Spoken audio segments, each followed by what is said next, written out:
going to move on now. I'm sorry because again, for some reason, I've been using this webcam for quite some time now, but it seems to shut down every once in a while, and I'm not sure why. So my apologies. I'm going to move now to slide 13, and I'm going to take a look at the frequency adverbs, which are in the answers for number 3. So we have two possible corrections that could have been made. One that was really common was frequency adverbs of always. So people switched where they should be. So it should be this incredible new material will always stay dry. So the always should come after the will and before the verb. Will always stay dry and clean. And of course, the second point is that remember to make sure that you're following the instructions and you're doing what you are supposed to do. And in this case, you were supposed to provide a future sentence for those same sentences. So this incredible new material will, we must have the will for the future. Always stay dry and clean.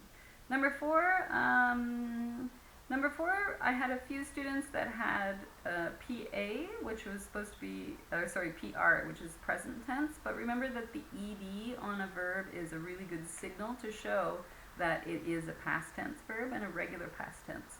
So it should have been past tense, PA, and to move it into the future, what we want to do is we want to talk about that another type of material will contain, so we need the will. Again, watch your instructions, make sure you're clear on what you need to do. If you're not sure, talk to me. Number 6 was also present, and again, this was frequency. So the clothes will even change color and patterns. It's the same as the frequency adverbs. So it should come after the will and before the verb.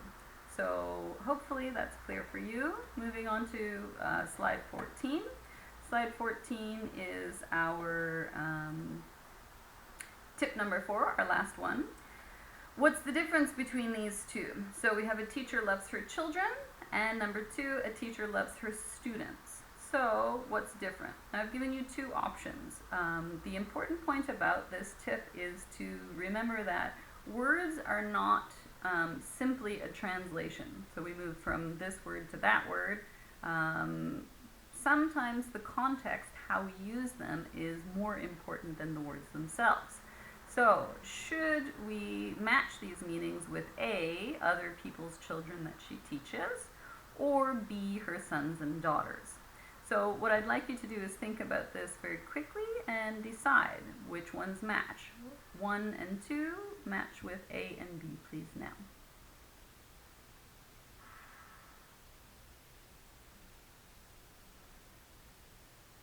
Okay, so I'm hoping that you matched with a teacher loves her children. If we use the word children, what it means is it actually refers to sons and daughters.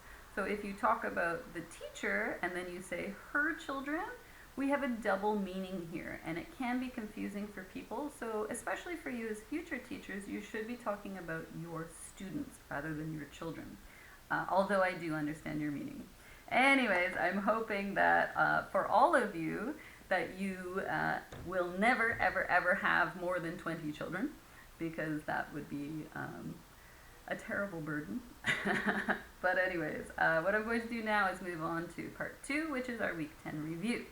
So for the week 10 review, what I want to do first is, I'm on slide 16 now.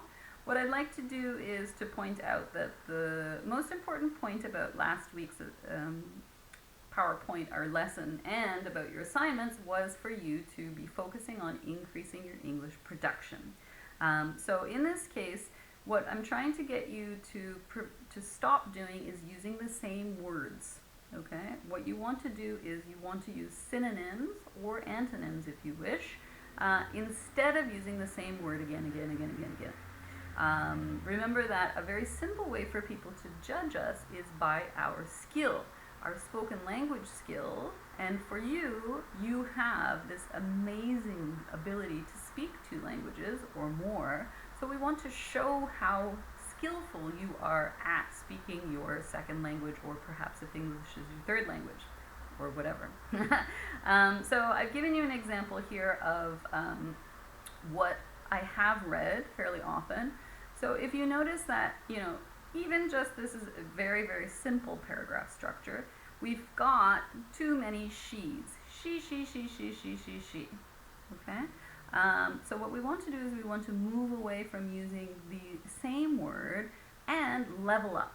So how can you level up? Well, simply we use synonyms. So example synonyms that I've given you here is we could supply, we've got Jisoo Kim, Miss Kim, my classmate, my friend. You can describe what the relationship is between you.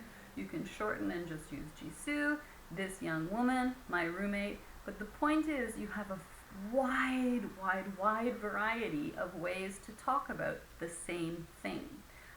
So please try to be as skillful as possible.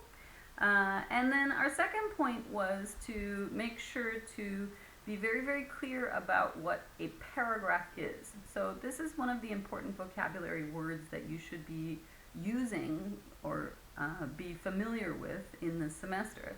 Paragraphs, sentences, these are really important vocabulary words for you as future teachers in English. So remember again that a paragraph, what we've been focusing on, is 10 sentences. So of those 10 sentences, we break the paragraph down into groups of sentences, or pairs of sentences, I should say. So 2 sentences are used for the introduction, 2 sentences are used for detail 1, 2 sentences are used for detail 2, 2 sentences for detail 3, and 2 sentences for the conclusion. Now notice these are all together. They are not separate. You should not be separating the introduction and then having your body sentences and then your conclusion. We need to put them all together in one nicely formed package, just like in our books, like we have here. So even though we've got a wide variety of sentences, we still have it in this nicely packaged form, which shows it is a paragraph. And the same goes for Korean, because we do the exact same thing. It doesn't matter. This is academic style. So we put it all together into this nice shape. This is one paragraph. If you have 1, 2, 3 indents, these 3 little spaces, that means you have 3 separate paragraphs. So do be careful when you are asked for one paragraph that you give one paragraph only. Put all those sentences together into one lovely package.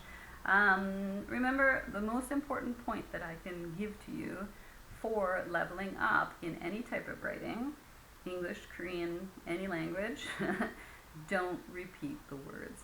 Show your vocabulary level, show your skill, use your synonyms. All right, moving on now, we're going to move on to what should have been our part 2, but because the video stopped, we're moving it now to, this is our 8 minutes into our part 2 video. So part 2, to start with, we're going to be talking about writing about details.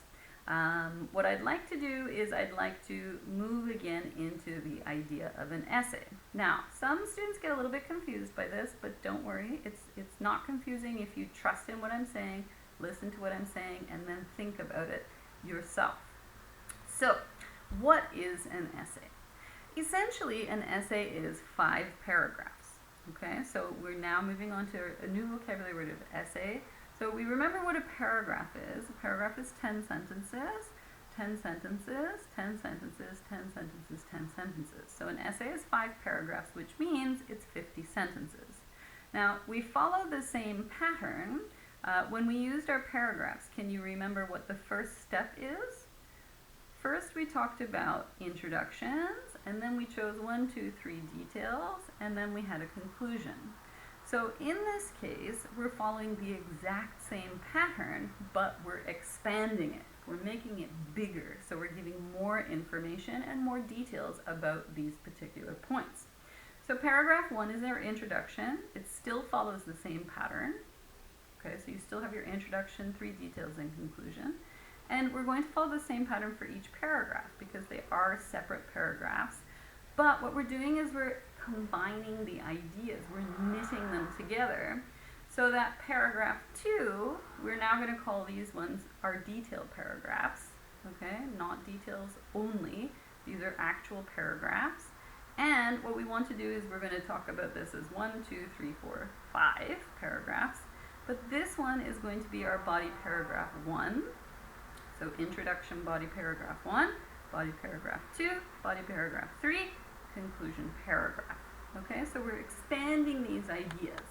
Don't worry too much if you're going, la, la, la. It's not a big deal. We're just talking about it. I'm not asking you to write an essay as yet. So what I've done in slide 20 is I've tried to provide a model. Now, if you don't like burgers, this is not the point. This is not whether you enjoy burgers or not. The point is to give you some conceptual image to figure out how that works. So I did the same thing when we talked about paragraphs, but in this case I'm going to expand the idea to our essays. So I've given you 2 examples of an essay burger model. In the first one we can see the top bun is our introduction paragraph.